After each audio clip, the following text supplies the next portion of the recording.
Good morning, students. Today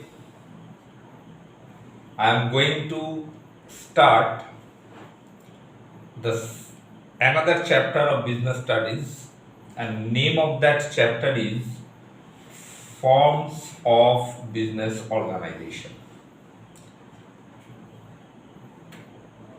We have different forms of business organization. You know, business you know about business, you know about, I think, business risk, you know about features of business risk. It has already done. Now it is required to know the different forms of business organization exist in our business world. Today I am going to explain one particular form, but before that it is necessary to say that what is business organization, because if you think about ITC Limited, it is one business organization. If you think about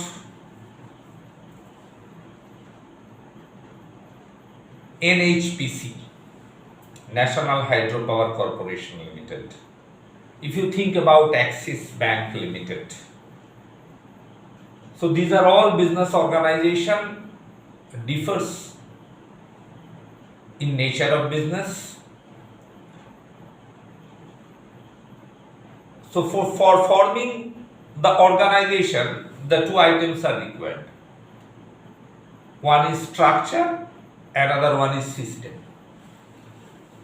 So different forms implies the different structure to some extent.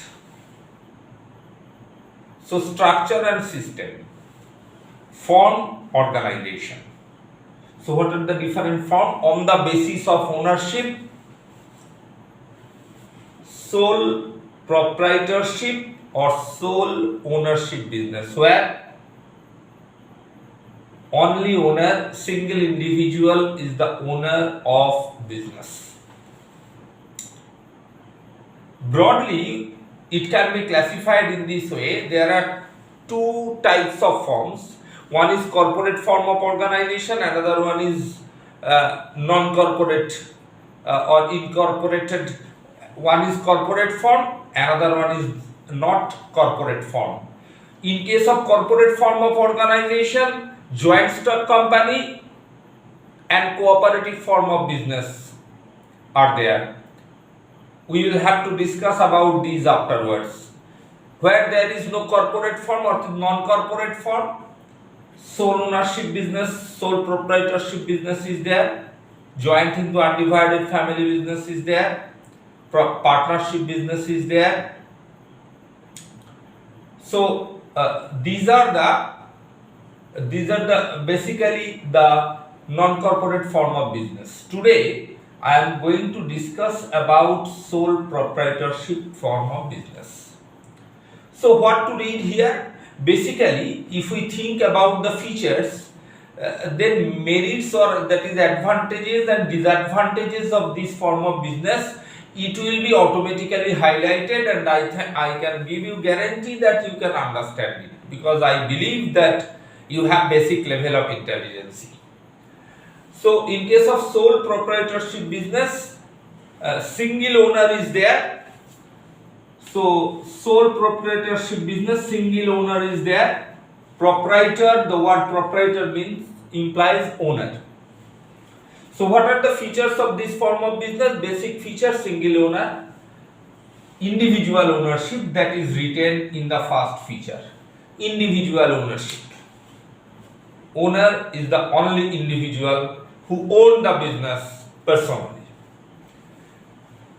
Now, sole management. You know it very well that for the smooth functioning of a business, one scientific system must be implemented into the business function, because business activities involves different types of sub activities like financing activities, investing activities, operating activities. So for organizing these activities smoothly, management, that is intangible force, systematic activity is very much required.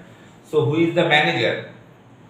The sole owner, that is individual, is the manager. So there is no separation between ownership and management in case of sole proprietorship business, you can say. So sole management is there. That is, if you think you own one proprietorship business, you are the owner as well as you are the manager. Unlimited liability. Yes, as because you are the only owner, the entire liability of the business, basically you are the person held responsible to settle the entire liability of your personal firm. So for this reason, unlimited liability. And not only this, if the assets of business not sufficient for settling the entire liability of the business, then your personal asset may be confiscated for the settlement of the liabilities of the business. You cannot say in this way that you and your business separate identity. For this reason, just I am going to explain the sixth feature: no separate legal entity of the business. There is no separate legal entity. You are the owner and business, same entity. There is no separate legal entity exists here. For this reason, unlimited liability is there. Then, freedom in selection of business. Obviously, you are the only owner. You have enjoyed 100% freedom for selecting the nature of business. So for this reason it is written freedom in selection of business. You can enjoy enough freedom because you are the only owner. No need to consult with others. You can choose what type of business you want to do, or you are in the business of the type of business. Then secrecy, if you want, obviously the secrecy can be maintained by you. If you do not want to disclose the secret of your success or secret of your successful business, you can maintain it because you are the only owner. So secrecy is there. So it is written as fifth point. Then undivided risk. Obviously, risk, who is going to bear? You. Only owner. Individual ownership. So individual owner has to bear the entire risk of the business. So it is very much written undivided risk. Last point. Basically, it can be said that this form of business is suitable for small scale business, because you will have to read that one man is not big enough to control everything. For this reason, in case of large scale business, corporate form of business is there. These sorts of business are more suitable for organizing the corporate form of business or large scale business. So it is seen in our business world that small scale business basically suitable for sole proprietorship business. So on this basis, if you read, if you understand, it is very much written. And another important advantage as well as disadvantage, if you think as because you are the only owner, so entire decision generally you will have to take. So if if entire decision is taken by you, there is no question of taking consultation with others. So you can take correct decision and quick decision, not always correct, quick decision. So in case of quick decision, obviously the business can grow quickly, but so you can write logically that quick decision can be taken here and that is very much vital for easy growth of the business. Sometimes delaying decision making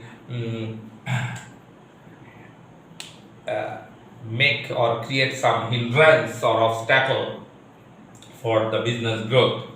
So, in case of sole proprietorship business, it is not seen generally, but remember it. You can write it as one disadvantage, that quick decision may be the wrong decision sometimes. So, that is one risk, one important risk, one important disadvantages for this. Another advantage of these sorts of business, easy formation. Easy formation. You can write it.